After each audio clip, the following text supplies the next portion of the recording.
નકલી દારૂ કાંડને લઈ આપના સવાલો। દારૂબંધી વચ્ચે દારૂ આવે છે ક્યાંથી? ભાવનગરમાં સામે આવેલા નકલી દારૂ કાંડને લઈ રાજકીય ગરમાવો જોવા મળી રહ્યો છે। બનાવટી દારૂ પીવાને કારણે મૃત્યુઆંક 8 સુધી પહોંચ્યો હોવાના અહેવાલ વચ્ચે પોલીસે અત્યાર સુધીમાં 13 આરોપીઓની ધરપકડ કરી છે। તમામ આરોપીઓને 31 ઓગસ્ટ સુધીના રિમાન્ડ મંજૂર કરવામાં આવે છે। એના ગંભીર મામલે છોટાઉદેપુર જિલ્લા આમ આદમી પાર્ટીના વિધાનસભા પ્રભારી વિનુભાઈ રાઠવાએ સરકાર અને તંત્ર સામે અનેક સવાલ ઉઠાવ્યા છે। વિનુભાઈ રાઠવાએ સવાલ ઉઠાવ્યો છે કે ગુજરાતમાં દારૂબંધીનો કાયદો અમલમાં હોવા છતાં રાજ્યના વિવિધ વિસ્તારોમાં ગેરકાયદેસર દારૂનું વેચાણ અને સપ્લાય કેવી રીતે થઈ રહ્યો છે। તેમણે જણાવ્યું છે કે ગુજરાતમાં વર્ષોથી દારૂબંધી હોવા છતાં અવારનવાર મોટા પ્રમાણમાં દારૂ ઝડપાવાના બનાવો સામે આવે છે। ત્યારે સવાલ એ છે કે દારૂબંધી હોવા છતાં દારૂ રાજ્યમાં પહોંચે છે ક્યાંથી અને તેનું નેટવર્ક કોણ ચલાવે? જે પ્રકારે ગુજરાતની અંદર આજે દારૂનું પ્રદૂષણ ખૂબ મોટા પાયે થઈ રહ્યું છે। લાંબા સમયથી ગુજરાતની અંદર જે દારૂનો આજે હેરાફેરી થઈ રહી છે, દારૂનું ખૂબ મોટું પ્રદૂષણ ફેલાઈ રહ્યું છે। એની સાથે સાથે સમગ્ર ગુજરાતની અંદર ડ્રગ્સનું પણ મોટું પ્રદૂષણ વધી રહ્યું છે। ત્યારે કહેવા માંગીએ, અત્યારે લેટેસ્ટ એક કિસ્સો બન્યો છે, ખૂબ જ ઘટના બની છે દુઃખદ, જે ભાવનગરની અંદર કેટલાક લોકો નકલી દારૂ પીને મૃત્યુ પામ્યા છે। આજે 9 જેટલા વ્યક્તિનું મરણ થયું છે અને ઘણા બધા અત્યારે સિરિયસ પણ છે। કેટલાક લોકોને હોસ્પિટલમાં એડમિટ પણ કરવામાં આવ્યા છે। પણ અત્યાર સુધી ગુજરાતની અંદર દારૂનું વેચાણને જે પ્રવેશ કરવાનું છે એ સરકાર બંધ નથી કરી શકી। આજે ગૃહ ખાતું આખું એમાં ઇન્વોલ્વ હોય એવું દેખાઈ રહ્યું છે। આજે કેટલાક લોકોનો જીવ ગુમાવવો પડ્યો, કેટલાક માતા બહેનનો જે ખોડો ઉજાડવાનું કામ કર્યું છે। આજે દુઃખદ ઘટના છે। ગુજરાતની અંદર દારૂબંધી છે। ગુજરાતની અંદર આજે ગાંધીના ગુજરાતની અંદર દારૂબંધી હોવા છતાં આ દારૂ આવે ક્યાંથી?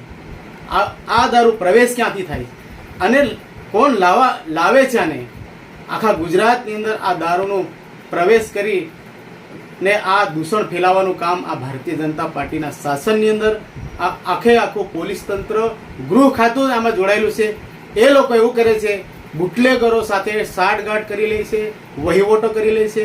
સમગ્ર ગુજરાતની અંદર આ દારૂ ફેલાવવાનું કામ આ ભારતીય જનતા પાર્ટીના શાસનની અંદર તમામ એનું તંત્ર ગોઠવાયેલું છે।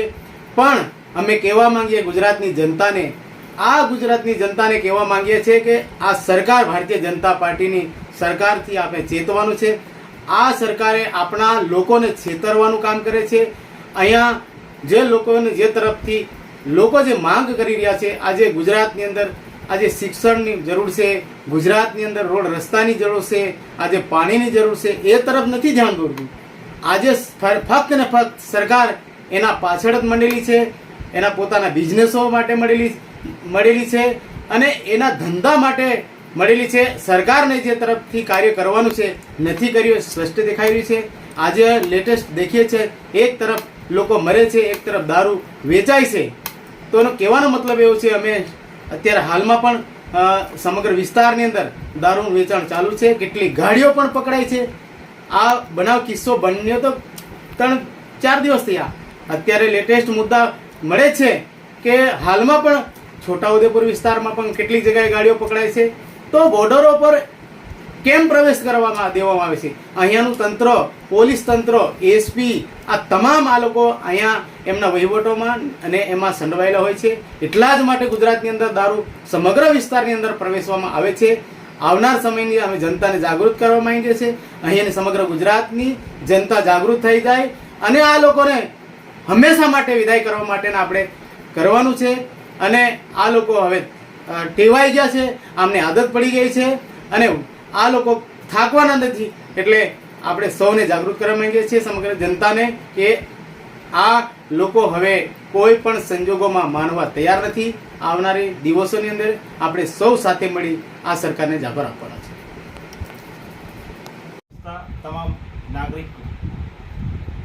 તમામ નાગરિકને જણાવવાનું કે ભાવનગરની અંદર જે ઘટના દુઃખદ બની છે એ ખૂબ દુઃખનીય છે। ઘણા બધા પરિવારો આજે રસ્તા ઉપર આવી ગયા છે। ઘણા બધા પરિવારોના આજે સભ્યો, એના બાળ બચ્ચા આજે રજડી રહ્યા છે। શા માટે? એક વ્યસનને કારણે, એક દૂષણને કારણે ગુજરાતની આ ભાજપા સરકાર આ દૂષણ રોકવામાં તદ્દન નિષ્ફળ નીવડી છે.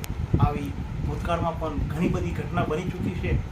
ત્યારે તાજેતરમાં બનેલી ઘટનાના સંદર્ભમાં વાત કરું તો ભાવનગરની અંદર અત્યારે 9 જેટલી વ્યક્તિઓ મૃત્યુ પામી અને 20 થી 25 લોકો અત્યારે સારવાર પણ લઈ રહ્યા છે. અને ઘણા એવા જે જે ઝેરીલી દારૂ પીધી છે એના નશાની અંદર એ લોકો અત્યારે દવાખાને પણ જઈ નહીં શક્યા. એવા પણ અમુક દર્દીઓ છે. તો સાથીઓ, આ ભાજપાની સરકાર આવું ક્યાં સુધી ચલાવશે? ક્યાં સુધી આ તંત્ર આવી રીતે ચાલશે? આના માટે જવાબદાર કોણ? આના માટે જવાબદાર કોણ? જનતા પૂછે છે. ભાજપાની સરકાર, તમારે જાગવાની જરૂર છે કે જ્યારે આવા પ્રશ્નો બનતા હોય છે તો દારૂ કોણ બનાવે છે, દારૂની હેરાફેરી કોણ કરાવે છે, દારૂના હપ્તા કોણ લે છે, આ હપ્તાગીરી કોણ પહોંચાડે છે, આના વિશે તમારે જાગવાની જરૂર છે. જો આ તંત્ર આ બાબતે ન્યાય ન આપે તો જનતા એનો જવાબ આવનારા સમયની અંદર દરેક જિલ્લાની અંદર માંગશે એવી અમે આશા રાખીએ છીએ. કારણ કે આ વ્યસન એવું છે કે દરેક ઘરના બાળકોને રસ્તે મૂકી દીધા છે, રજડી નાખ્યા છે. એનો જે મૂવી છે એનું સ્થાન આજે સમાજમાં નથી રહ્યું. અને એ દારૂનું વ્યસન એટલું ખતરનાક બની ગયું છે. એક બાજુ કહે છે કે ગાંધીના ગુજરાતમાં દારૂબંધી છે, તો ક્યાં છે દારૂબંધી? તાજેતરમાં તમે જુઓ ઘણા બધા વિસ્તારોમાં દારૂની ગાડીઓ ભરેલી પકડાય છે. તો શા માટે પકડાય છે? કેમ? આ જનતાનો સવાલ છે કે જનતા શું ઈચ્છે છે કે આ દારૂ કેમ પકડાય છે અને શા માટે હેરાફેરી થઈ રહી છે? કેમ? એ વિચારવાનો સવાલ છે. આનો આવનારા સમયની અંદર આ ગુજરાતની જનતા આ બાબતે જવાબ માંગશે ભાજપાની સરકાર સામે. મુકેશ બારિયા, છોટાઉદેપુર લોકસભા પ્રભારી. તમામ નાગરિકને જણાવવાનું કે ભાવનગરની અંદર જે ઘટના દુઃખદ બની છે એ ખૂબ દુઃખનીય છે. ઘણા બધા પરિવારો આજે રસ્તા ઉપર આવી ગયા છે. ઘણા બધા પરિવારોના આજે સભ્યો, એના બાળ બચ્ચા આજે રજડી રહ્યા છે. શા માટે? એક વ્યસનને કારણે, એક દૂષણને કારણે. ગુજરાતની આ ભાજપા સરકાર આ દૂષણ રોકવામાં તદ્દન નિષ્ફળ નીવડી છે. આવી ભૂતકાળમાં પણ ઘણી બધી ઘટના બની ચૂકી છે.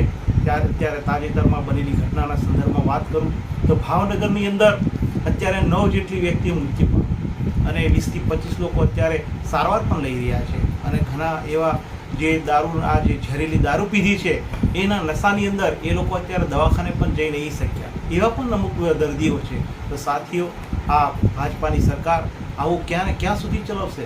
ક્યાં સુધી આ તંત્ર આવી રીતે ચાલશે? આના માટે જવાબદાર કોણ? આના માટે જવાબદાર કોણ? જનતા પૂછે છે. ભાજપાની સરકાર, તમારે જાગવાની જરૂર છે કે જ્યારે આવા પ્રશ્નો બનતા હોય છે તો દારૂ કોણ બનાવે છે, દારૂની હેરાફેરી કોણ કરાવે છે, દારૂના હપ્તા કોણ લે છે, આ હપ્તાગીરી કોણ પહોંચાડે છે, આના વિશે તમારે જાગવાની જરૂર છે.